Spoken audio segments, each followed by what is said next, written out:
Bem, bom dia a todos então, aqui é o Marcos Acioli, sou vice-presidente da Sociedade de Neurocirurgia do Rio de Janeiro. A gente tem a honra de receber o professor Luiz Alencar Borba, né, de Curitiba, aqui no nosso podcast. Então, inicialmente, o professor Luiz Borba dispensa apresentações, mas eu gostaria muito de agradecer o apoio incondicional de sempre, desde a época da gestão como presidente da Sociedade Brasileira, sempre apoiou a Sociedade do Rio de Janeiro, sempre participou dos nossos congressos. Então é uma honra para nós recebê-lo novamente no Congresso e recebê-lo nesse podcast, nesse bate-papo. Então, muito obrigado pela presença. Obrigado, Royce. Estou muito bem aqui com você. Está tudo Rio de Janeiro. Sou gaúcho. Gaúcho, a relação do Rio Grande do Sul com o Rio de Janeiro vem de décadas. É um prazer muito grande. A Sociedade de Neurocirurgia do Rio de Janeiro tem um fator muito importante na minha vida que talvez tenha sido decisivo, que mudou a minha trajetória no neurocirurgia. Talvez ninguém saiba, mas vou contar um pouquinho dessa história. Eu voltei dos Estados Unidos, fiquei em 93, 96 nos Estados Unidos, voltei em 96. Naquela época, uma controvérsia, eu estava em São Paulo, e uma confusão, aquela brigada, tudo estressado. Em 98, era vindo para Curitiba.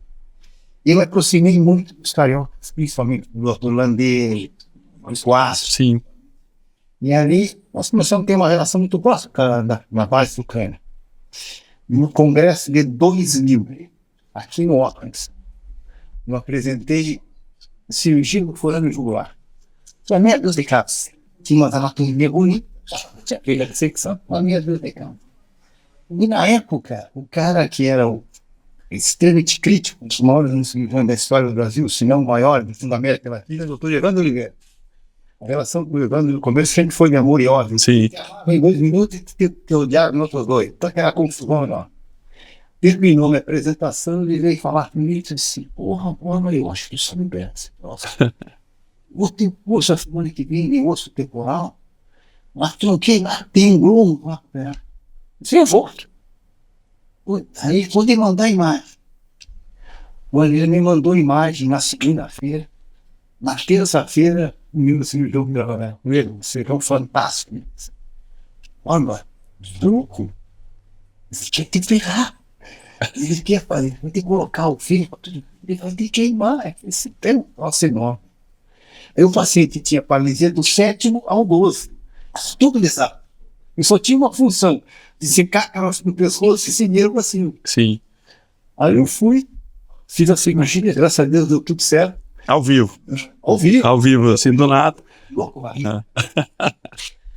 E o paciente, ele tinha uma paresia facial, o canal estava todo destruído, mas o nervo facial estava inteiro. No pós-operatório, primeira pessoa viu um paciente no dia de manhã, 8 horas da manhã. Quando ele deu. E chegou no UTI, não sei o que aconteceu, o paciente tem muito espaço. Ele fez assim e mexeu o rosto.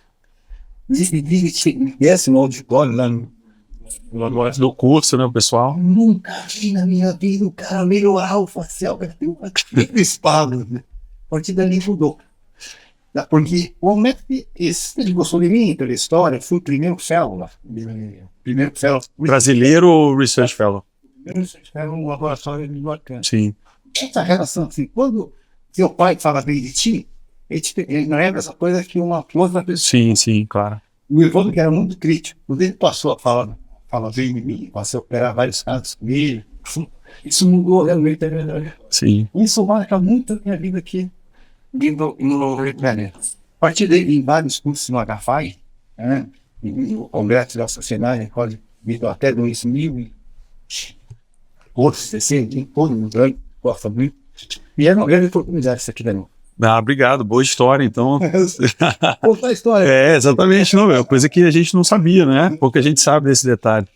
Mas eu gostaria de perguntá-lo, um tema bastante importante, um orgulho para a neurocirurgia, né, brasileira, da sua eleição, né, como presidente da World Federation, né, da Sociedade da Federação Mundial da Sociedade de Neurocirurgia. Então, eu gostaria que o senhor contasse para a gente como é que foi essa decisão de se candidatar e como é que foi esse percurso, e o que o senhor vislumbra de desafio, o que o senhor acha que a neurocirurgia mundial e a brasileira precisa evoluir. A história é mais ou menos assim, ela começou começou quando teve a pandemia. Eu me lembro como nós estávamos, eu era presidente da Sociedade Brasileira de Neurocirurgia, estava no primeiro ano, tinha um projeto, no segundo ano, de estender as caravanas, nós íamos a vários estados, né? Era um projeto montado em várias cidades, capitais do Nordeste, no Sul, nós estávamos programando tudo isso. Aí veio a pandemia. Pô, chegou um dia, não sei o que nós vamos fazer. Eu desesperado, sabia o que fazer, né? E tem um rapaz que é da WDCom, é um paraibano, Sim, né? Eduardo, né? Eduardo. Esse cara é fantástico, né? Nós estávamos começando, já fazíamos webinários, mas tudo gravado. Assim. Pô, vamos tentar fazer um troço diferente. Aí eu chamei o Paulo Cadre e disse assim, Paulo, o que atrai os jovens aqui? Ele disse, atrai anatomia, cara. Vamos fazer um troço de anatomia. Nós fizemos o primeiro. No primeiro a gente começou, quando abriu já tinha 200 pessoas. No segundo já foi em espanhol, o terceiro já foi em inglês. Sim. Né? Isso difundiu no mundo todo. Entendeu? Nós tivemos um sábado, tá, que entrou o WeChat dos chineses, que teve 12 mil participantes. Caramba. 12 mil participantes. Me lembro que uma quinta-feira, foi o Michael Lawton que falou, não falava, enfim, teve 2.500 ao mesmo tempo. Ah, esse eu participei. Então, 2.500 pessoas. Ele ficou impressionado. Ele ficou... E as pessoas entrando, ia mudando assim, cara. Isso aí deu uma visibilidade. Sim. Tá? Tanto para a sociedade brasileira, quanto para a América Latina.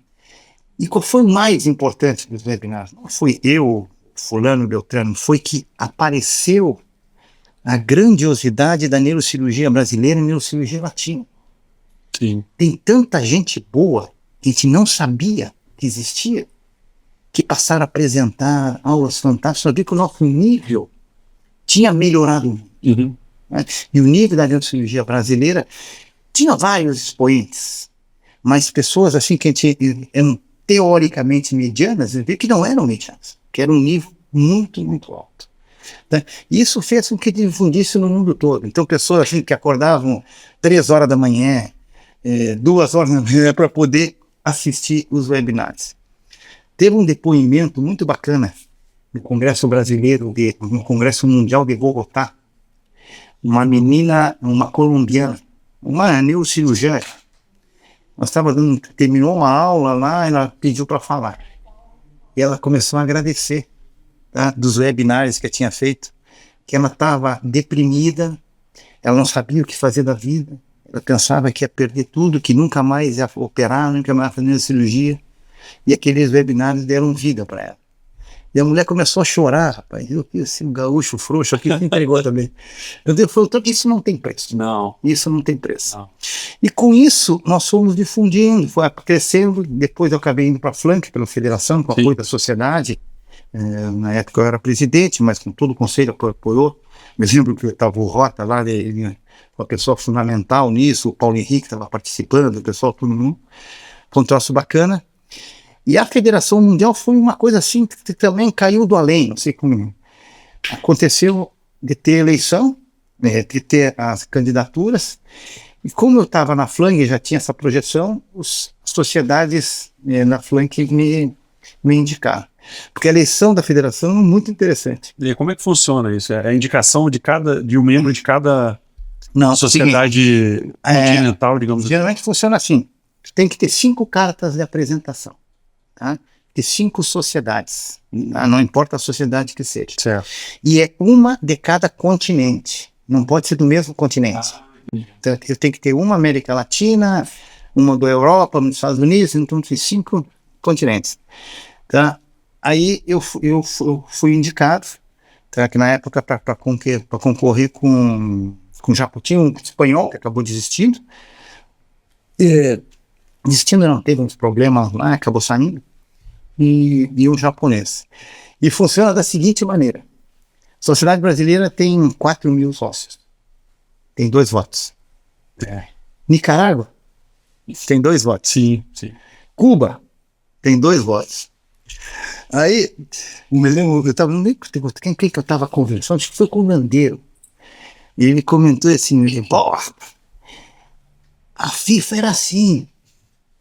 Tu tem que pegar os países pequenininhos, entendeu? Que já nos viram pelo webinar, esses caras que vão votar em ti. Os 2 votos da França é a mesma coisa que os 2 votos do Nepal. Então vai falar que o cara do Nepal, se tu ligar pro cara do Nepal, ele não vai te esquecer. Sim. Ele assim, porque o japonês não vai ligar pra ninguém. Ele não vai ficar com ninguém. Ele é um professor universitário fantástico, Morita. Muito amigo meu, Akio Morita. Entendeu? Ele disse, ele não vai ligar, ele não vai pegar o telefone pra falar com as pessoas. E tu vai lá e liga pro professor. Eu comecei a ligar pra esses caras. Não vai fazer lobby de voto, né? Então, eu tava preocupado que se a Alemanha tava me apurando a França, eu queria o Nepal, o Chipre, na América Latina inteira, graças a Deus. Não, o apoio nosso foi incondicional. Então isso aí foi um troço bacana, cara. Troço bacana. E aí juntou, quer dizer, teve a indicação de 5 continentes diferentes, e aí isso vai lá para a votação, foi no Congresso Mundial da Cidade do Cabo, né? Isso, do Cabo. Foi agora 2023, se não me engano? Foi em dezembro. E foi a maior diferença de votos da história. A votação anterior foi 2 votos só. De diferença? Essa agora deu 60% a 40%. Parabéns. Deu 45 votos de diferença. Parabéns. Começa quando a gestão? Eu sou presidente eleito agora, sim. Então funciona assim. É um comitê administrativo, tá? São 8 mais o presidente do Congresso, tá? Então, tu entra como presidente eleito, depois tu vira presidente, depois tu vira vice-presidente. Esses 6 foram rodando. Mas a Federação Latino-Americana e a Federação Mundial é um pouco diferente, melhor, é muito mais complicado do que a gente imagina. Por exemplo, quando eu fui da presidência da Associação Brasileira de Neurocirurgia, eu escolhi o secretário-geral. Eu disse, quem é o cara que vai me ajudar? Eu trouxe o Jean pro meu lado. Sim. Quem é o tesoureiro? Quem é que tem experiência? Eu convidei o Dr. Veiga. Então, eu podia colocar. Na Federação Mundial é diferente. Então, eu tô eleito, eu sou o próximo presidente, mas eu não sei quem é que vai ser o meu secretário. Não sei quem é que vai ser o meu vice-presidente, porque eles vão ser eleitos no próximo congresso. Entendi. Entendeu? Entendi. E o que pode acontecer? Eu ser eleito com todos os ministérios contra mim. Então, por isso tem que... É política, né? Política. Você vê hoje, está tendo muita confusão na Federation, a presidente, com a diretoria e tal, porque ela cometeu um erro. Ela entrou na campanha. Agora, desse último. Isso. E ela estava apoiando? Os que perderam. Entendi. E ela entrou diretamente na campanha. Por exemplo, com a América Latina, teve uma situação muito complicada, porque na eleição anterior, ela ganhou do nosso candidato, que era o Dr. Tito Pereira, da Colômbia, que era o cara, e todo mundo achava que ele ia ganhar, porque ele era legalizado, ele ganhou por 2 votos no primeiro turno. Né? Ela ficou em segundo. E o Basant Misra, da Índia, tinha 25 votos na frente dela. Então era uma coisa assim, todo mundo dizia que o Bassan ia ganhar o segundo turno. Sim. O Tito, junto com alguns líderes da América Latina, assim, vamos tudo apoiar a Naja. E todos os votos da América Latina, né, mudaram para a Naja. Ela ganhou por 2 votos. Entendi. Do Bassan Misra. Então a eleição dela se deveu muito a flanque. Primeira coisa que ela me faz, rapaz, na nossa eleição, ela joga contra nós.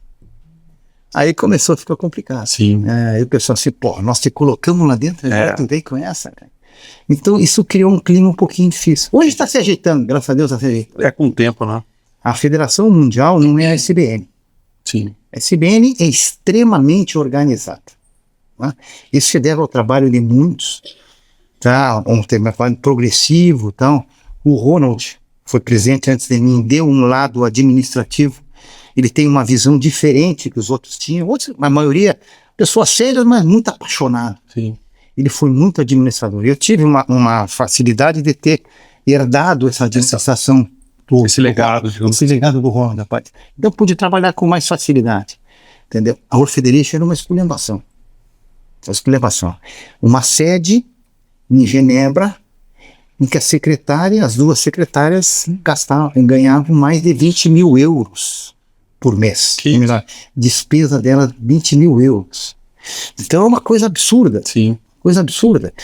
Então, os americanos, quando assumiram o Dr. Nelson, o que ele fez? Primeira coisa, ele fechou a sede em Genebra. Vamos abrir ganhado. Jogou para Praga. Saiu de um déficit de 180, 160, para um lucro de 110 em 2 anos. Isso mudou completamente. Agora está acontecendo com o Congresso Mundial. Porque o que acontece? Agora vocês devem ter ouvido essa história, vai ser em Madrid, não vai ser em Madrid, vai ser aqui, vai ser ali, tal.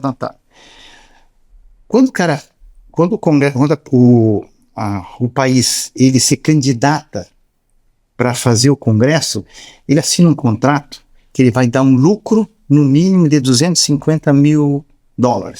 Assim, que ninguém cumpriu os últimos 5 anos. Sim. Teve um congresso que gastaram $1 milhão na abertura. Que isso? Foi um troço bonito. Gastaram $1 milhão. Aí o lucro do congresso, 100 mil.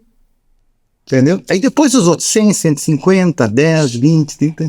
E agora acabou essa festa. Então agora a pessoa, o cara que for se candidatar, se o Brasil se quiser candidatar para o Congresso Mundial, no momento que ele ganha, no momento que ele assina o contrato, ele tem que depositar os $250 mil. Entendi. Entendeu? Tipo um calção. Tipo calção. É a garantia. E vai mudar a história. Porque a neurocirurgia no mundo, ele é muito disto. Nós temos, por exemplo, Moçambique, fala português, tem 20 milhões de habitantes, tem acho que 13 neurocirurgiões, não tem microscópio, cara. Não tem microscópio. Né? E coisas assim, absurdas. Sim. Se Cabo Verde não tem microscópio. Todos falam português, entendeu? Essa região. Porque a África, que fala português, foi muito esquecida. Sim.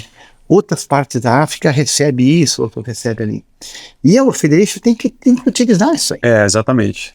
Eu lembro até, eu acho que o professor Sami, quando era presidente da World Federation, tinha aqueles pacotes de subsidiados, lembra? De caixa de cirurgia, DVP, a preço extremamente baixo para a África, países de desenvolvimento, enfim. O professor Sami foi o cara que mudou a Federation nesse sentido. Sim. Começou a olhar mais para... Ele criou um termo Confederação Africana. Ele conseguiu organizar isso dos pacotes junto com o Armando Basso, umas pessoas aí. Ele foi o cara assim, nós podemos dividir a World Federation em 3 fases. Assim. Fase inicial dos sonhadores, depois deu um certo profissionalismo de atingir as pessoas, e agora essa fase que está racionalizando. E quem deu esse foi o Sami. Sami, ele que teve essa visão de mundo. Entendi. Teve visão de mundo. Porque ele iraniano, é um cara que viajava pelo mundo todo, entendeu? O Sami é um dos ícones não só da neurocirurgia como neurocirurgião, mas como pessoa que desenvolveu a neurocirurgia, abriu a neurocirurgia para o mundo com esse pacote. Microscópio baratinho, exatamente. DVP, foi muito bacana. É um projeto bem interessante. Bacana. E como é que é a formação do pessoal, digamos assim, desses 13 neurocirurgiões de Moçambique, de onde que eles vão? Muitos se formam em Cuba, entendi. Alguns se formam na Europa, alguns se formam na França, em Portugal, assim. A grande maioria, quando volta são pessoas até de um nível econômico um pouquinho melhor, tá? E alguns, o maior centro de formação de africanos era aqui no Brasil. Sim. Recife, exatamente. O Dr. Hildo formou muita gente. E vieram do centro, eu só acho que nesta área, quem mais ajudou a África portuguesa foi o Brasil. E foi Recife. Esse foi o trabalho essencial do... O problema é que muitos ficaram. Entendeu? O cara vem tem uma estrutura totalmente... E o cara não quer voltar. Entendeu? Então nós estamos com um projeto agora que nós estamos desenvolvendo, estamos em conversa com o governo federal, porque sabia que existem projetos no Ministério da Saúde, de apoio aos países africanos. Não é sacanagem, sabe? Troço sério, por exemplo, a Fiocruz manda remédio, outro lá manda vacina, troço assim, não é sacanagem. Nós estamos vendo se nós conseguimos fazer para neurocirurgia. Então eles viriam treinar aqui e a gente capacitar eles, mesmo com equipamentos, assim. E é uma maneira também de fortalecer a própria própria indústria nacional. Sim. A gente tentar internacionalizar. Entendeu? Uma visão social dessa história. Isso é uma visão bem interessante. Eventualmente fazer um curso lá, ou levar um pessoal para ajudar a cirurgia. O que nós estamos tentando fazer é o seguinte: nós vamos apresentar esse projeto agora no Ministério da Saúde, via World Federation e via a Federação Latino-Americana. Nós vamos apresentar esse projeto, nós vamos pegar, tem vários centros de referência da Flank aqui no Brasil, tá? Existe uma conversa, talvez inclua outros hospitais, outras entidades, mas aí tem questão um pouquinho política, não neurocirúrgica, política local. Eles viriam treinar e nós vamos capacitar eles também com instrumentais lá. Só que tem que ser a garantia, porque tu vai voltar para casa. Que tu vem aqui, fica do bom, o cara já arranja uma namorada, já casa, já vai ficando e já complica tudo. Isso acontece até internamente, né? No Rio nós temos, acho que 13 serviços de residência médica e, se eu não me engano, 40 ou 50% dos residentes de fora vão ficando. Esse é o problema. Eles vão ficando. Porque tem que voltar, a ideia é que ele volte para ajudar o seu povo. Exatamente. Entendeu? Nada contra, vamos tentar fazer isso. Acho que vai dar certo. É um projeto. Acho super interessante. Se tiver, vai dar tudo certo. Com certeza. Então, eu gostaria de agradecer a presença do professor Borba aqui no nosso congresso, novamente aqui no nosso bate-papo, nesse podcast que foi bastante interessante. Batemos papo sobre muita coisa fora da medicina, da parte política. Então, muito obrigado, professor Borba, e tenha uma boa estadia no Rio. Aproveite a praia. Obrigado. Esse tempo de outono é o melhor clima do Rio. Vou aproveitar que eu vou trocar de roupa e vou dar uma corridinha na praia. Obrigado a todos. Um abraço.